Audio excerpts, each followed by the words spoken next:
मनुष्य जीवन के संस्कारों में विवाह भी एक प्रमुख संस्कार है, जिसके उपरांत ही सुखद दाम्पत्य जीवन और एक संस्कारी संतान की कल्पना की जाती है। प्रेम सुख जी, आप जीवन के हर तरफ कीर्तिमान स्थापित करने के पश्चात आपने अपने पारंपरिक रीति और आधुनिक रिवाजों, संस्कार और सभ्यता से ओतप्रोत आपकी शाही शादी के चर्चे सर्वत्र हैं। और दूसरी ही आपकी उपलब्धियों की तरह लोग आपके विवाह से भी प्रेरित हुए और आज आप अपनी धर्मपत्नी जी के साथ हमारे बीच पधारे। आपका हार्दिक स्वागत और अभिनंदन है।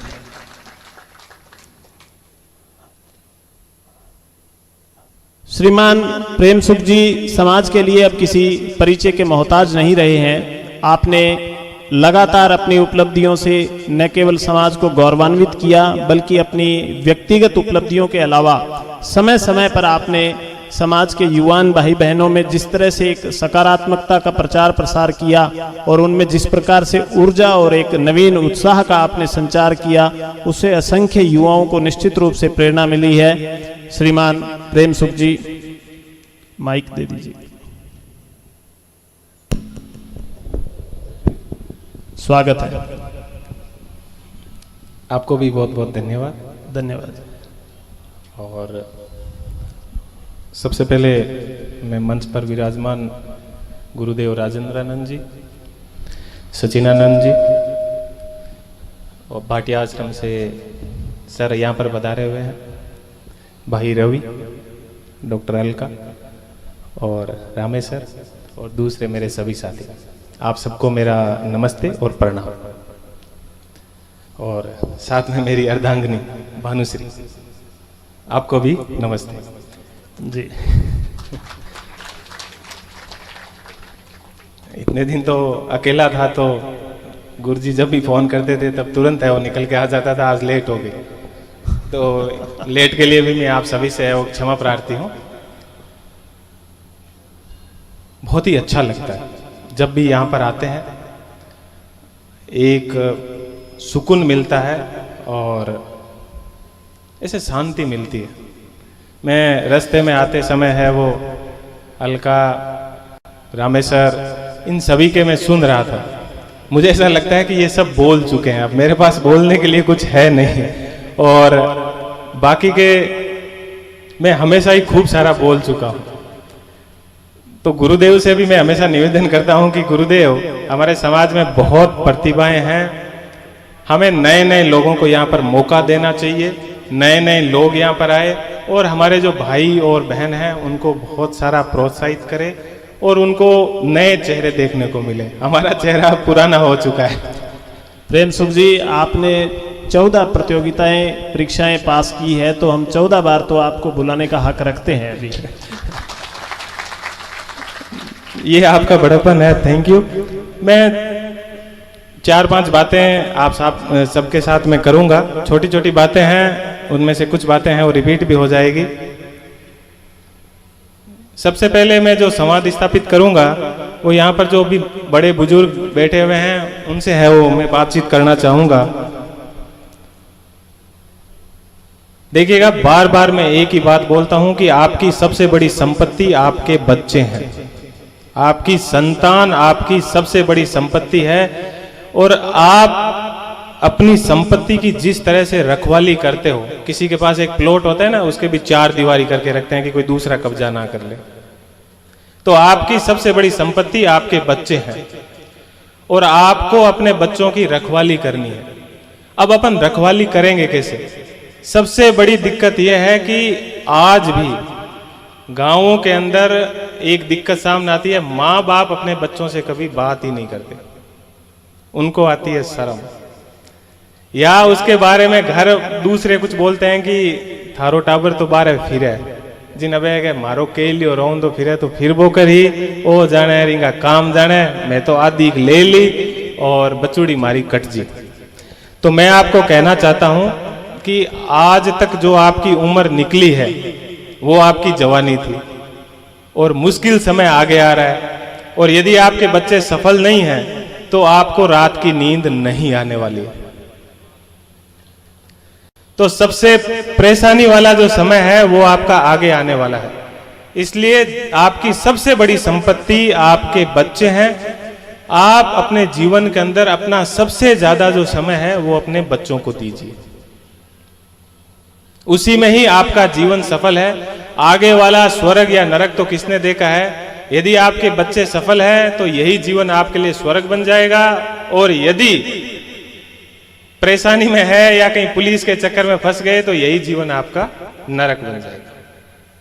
इसलिए मेरा आपसे हाथ जोड़कर यही निवेदन है कि अपने बच्चे कुछ भी गलत करें उनको जरूर टकोरे। हमारे पुलिस के अंदर एक परंपरा होती है कि सीनियर ऑफिसर को कहा जाता है कि आपके जो भी कांस्टेबल है या दूसरे कोई भी है कुछ भी गलती करें तो उनको टोकना सीखे। यदि आपने टोका नहीं तो वो गलतियां आगे बढ़ती जाएगी और कब बड़ी गलती हो जाएगी आपको पता ही नहीं चलेगा। तो आपके बच्चे कुछ गलत करते हैं तो उनको टोकना भी सीखें।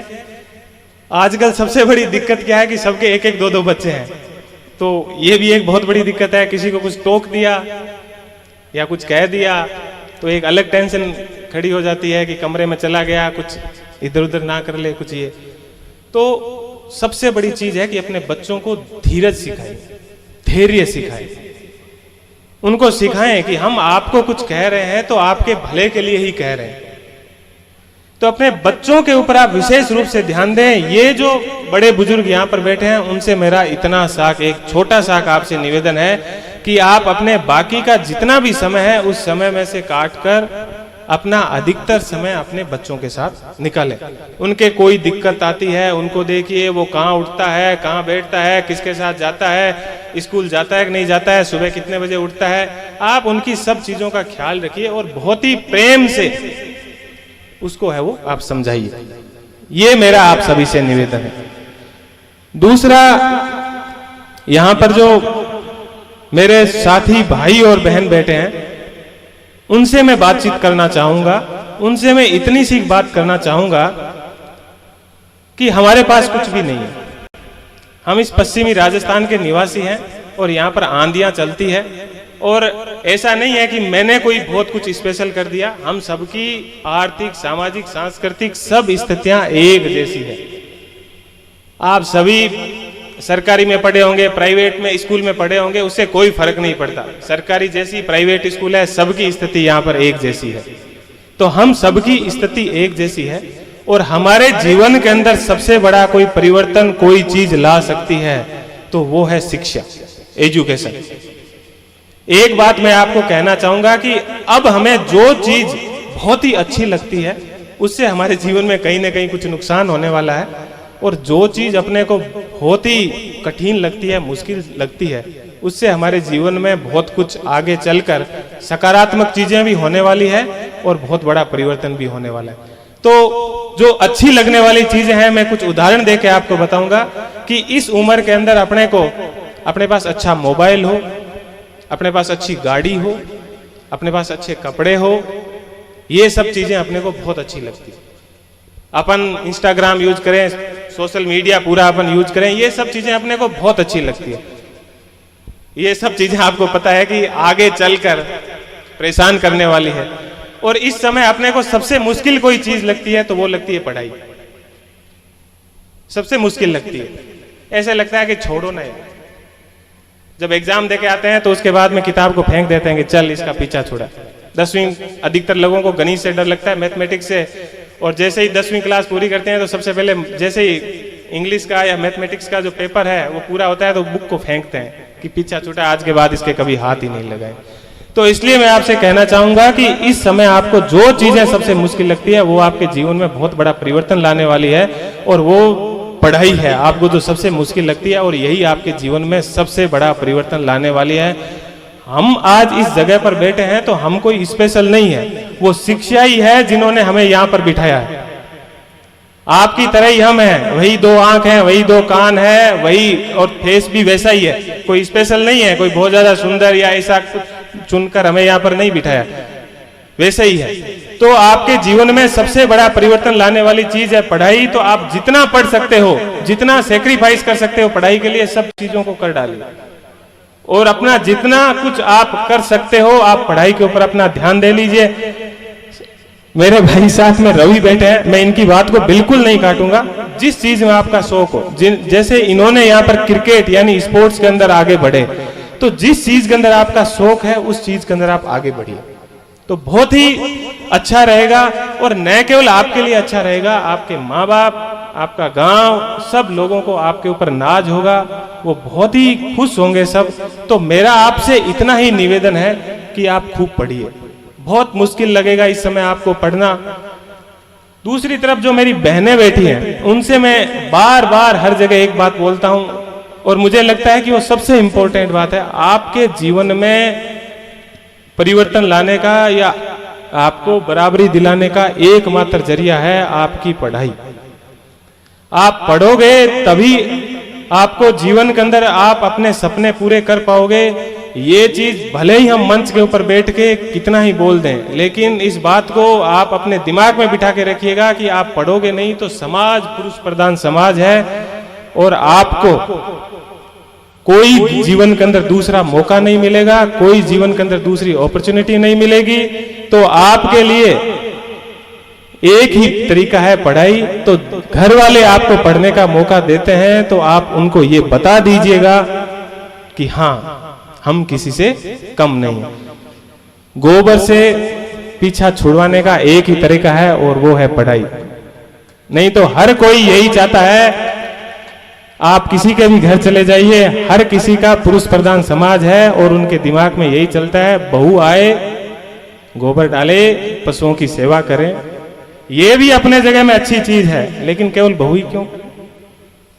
तो बहनों, मेरा सिर्फ आपसे इतना ही निवेदन है, घर वाले मौका देते हैं तो खूब पढ़ लिख लीजिए, खूब पढ़िए, खूब आगे बढ़िए।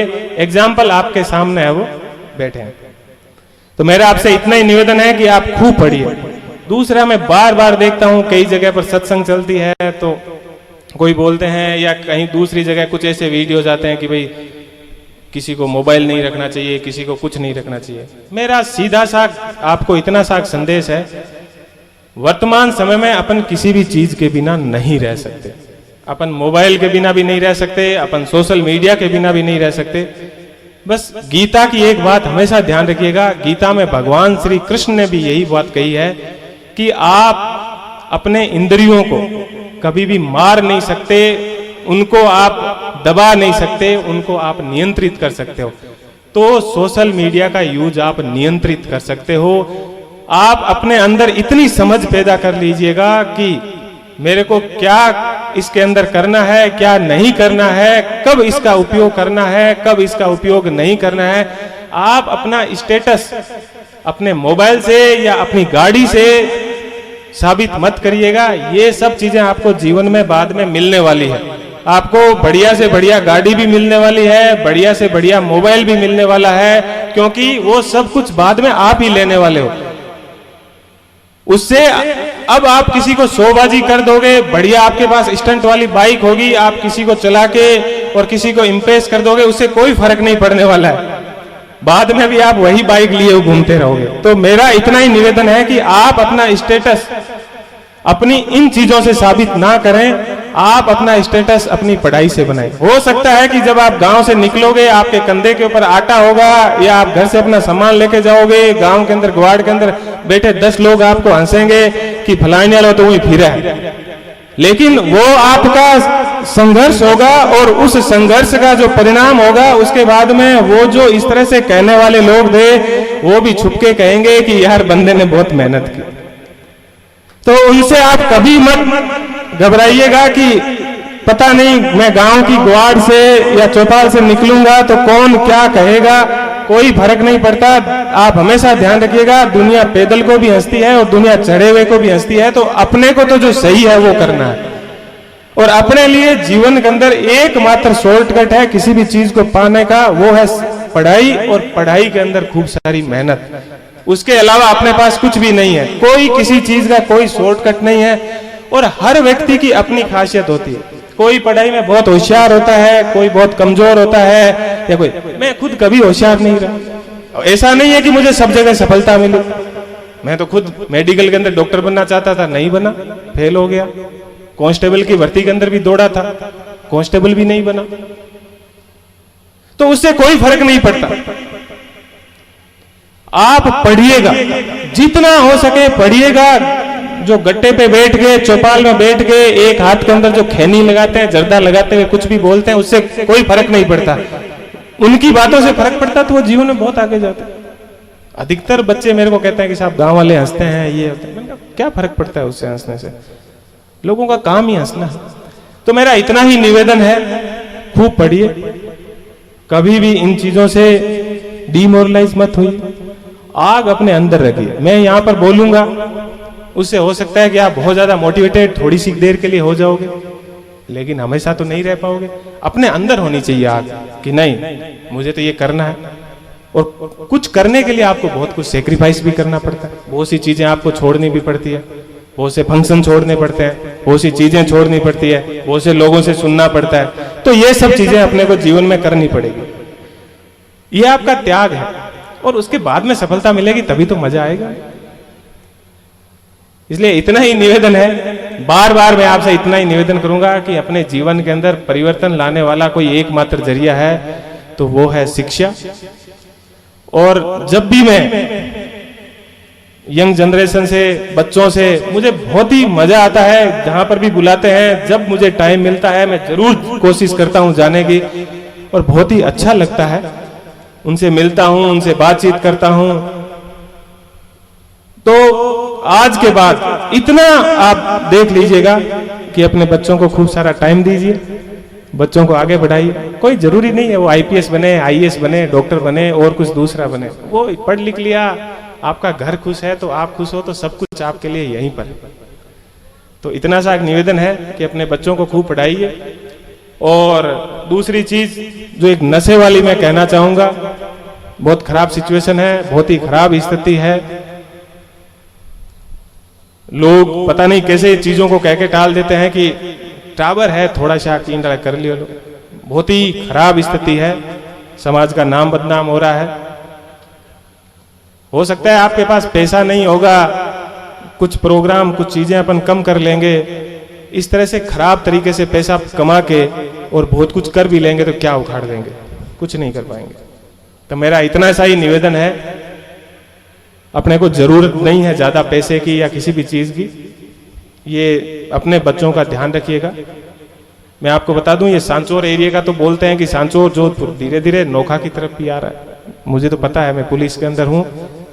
नशा सब जगह आ रहा है, घर वालों को पता नहीं है। आपके बच्चे रात को कब आते हैं, कब जाते हैं। हाथ जोड़ के आपसे निवेदन है, गुरु महाराज ने भी यही कहा था, केवल अपन बातें करेंगे उससे कुछ नहीं होगा। ये नशे से आप बचिए। मेरा झुककर और हाथ जोड़कर निवेदन है, अपने बच्चों को बचाइए और इस नशे से दूर रहिए। ये विशेष रूप से ध्यान रखें। तस्करी से खूब सारे पैसे कमा लेंगे, सब कुछ कर लेंगे, लेकिन उसका परिणाम बहुत खराब है। 10 साल 15 साल बाद में आपकी जनरेशन खराब हो जाएगी और सजा होगी वो अलग से। और उसका सबसे बड़ा भुगतभोगी होता है तो परिवार के अंदर उस व्यक्ति के बच्चे और उनकी वाइफ होती है। और उसका जब वो पैसे कमाता है तो उन पैसों के मजे लेने वाले सभी होते हैं और उनको अपन बढ़ावा देते हैं।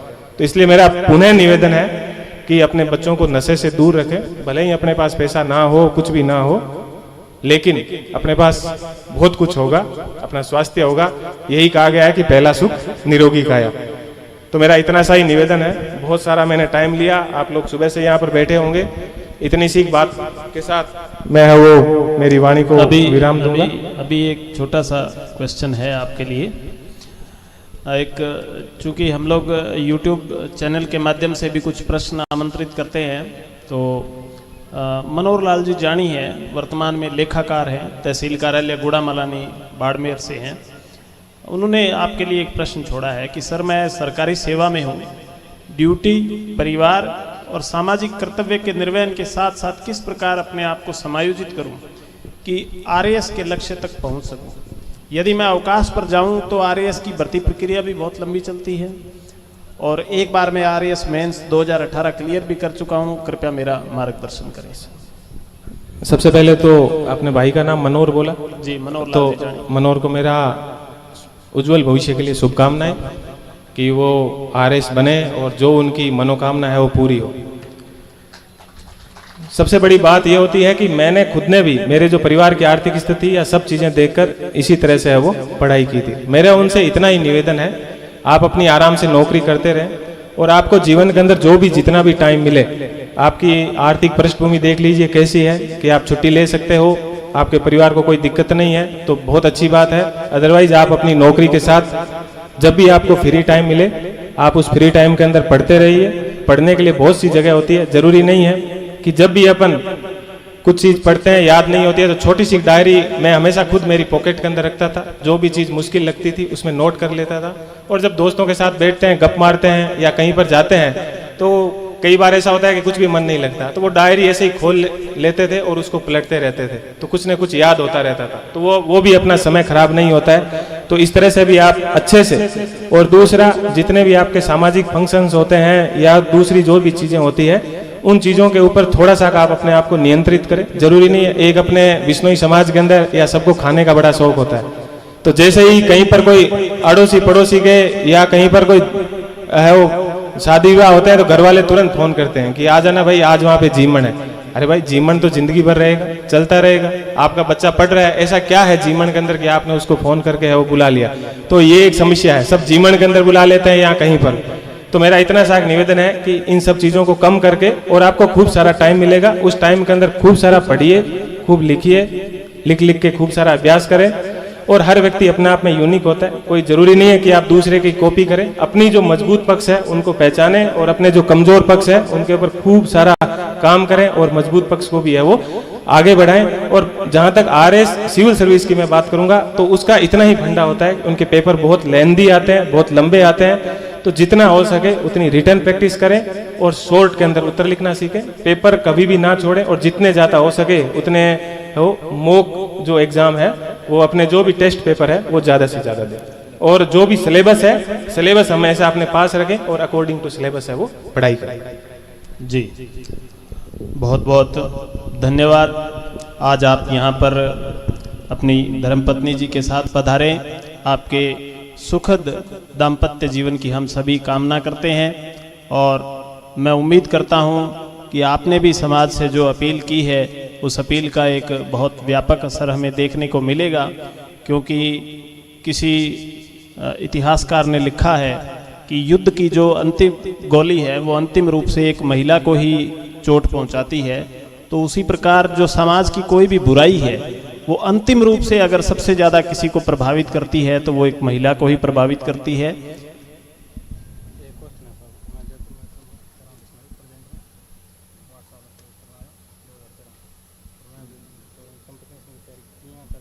ठीक है।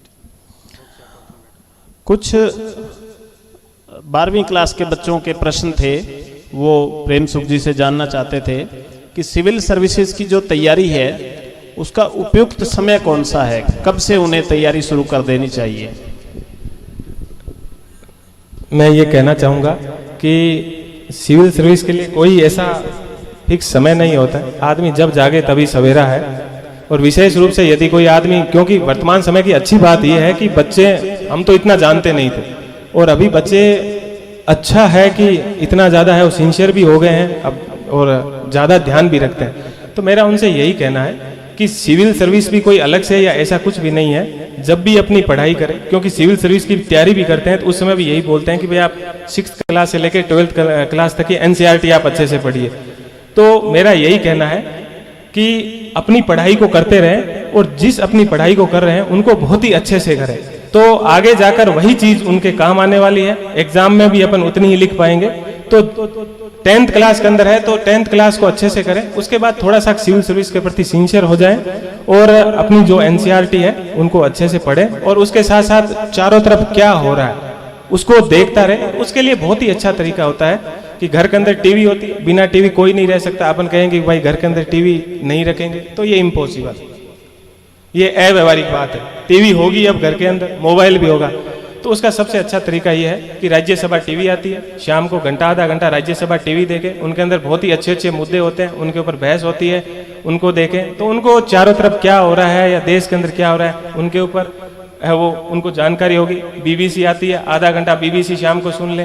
तो ये सब चीजें होती है जो अपनी पढ़ाई के साथ साथ वो करता रहे, क्योंकि सिविल सर्विस ऐसा कोई एग्जाम नहीं है जिसके अंदर अपन एक किताब ली, उसको रट के गए और वहां पर एज इट इज क्वेश्चंस आ गए और उसके उत्तर लिख दिए। ऐसा कुछ भी नहीं है। अपने व्यवहारिक जीवन से संबंधित आप और हम यहाँ पर जो बात कर रहे हैं वहीं पर भी वहां पर एक पेपर होता है इथिक्स और इंटीग्रिटी, तो उसी के अंदर है वो जो अपन आपस में बातचीत कर रहे हैं, या जो सम्मेलन के अंदर सेमिनार के अंदर जो बात हुई सबने की, वही बात अपन वहां पर भी लिख देते हैं। यही इसी प्रकार से ऐसे होता है। तो बस अपनी एक व्यवहारिक समझ रखना और जो आप पढ़ाई कर रहे हो उस पढ़ाई को अच्छे से करना।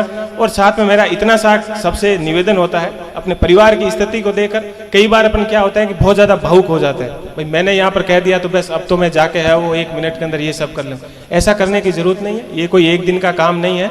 अपनी परिवार की आर्थिक स्थिति देखें, स्थिति अच्छी है ठीक है, अदरवाइज अपने पास एक सेफ जोन भी रखें, कोई छोटी मोटी एक नौकरी पकड़ लें और नौकरी के बाद आप खूब सारी, नहीं तो इसमें बहुत सारी दिक्कत होती है। अपन बहुत पढ़ाई भी करते हैं, बहुत इंटेलिजेंट भी होते हैं, कई बार अपना सिलेक्शन नहीं होता है तो उस समय अपन डिप्रेशन में आ जाते हैं, फिर किसी लायक नहीं बचते हैं। तो मेरा इतना ही निवेदन है, अपनी छोटी मोटी एक नौकरी पकड़ लीजिए, उसके बाद में कीजिए, भाग्य होगा, अच्छी तैयारी है, हो जाएगा तो अच्छी बात, नहीं होगा तो ईश्वर को और कुछ मंजूर था। तो इतना सा है वो मेरा निवेदन।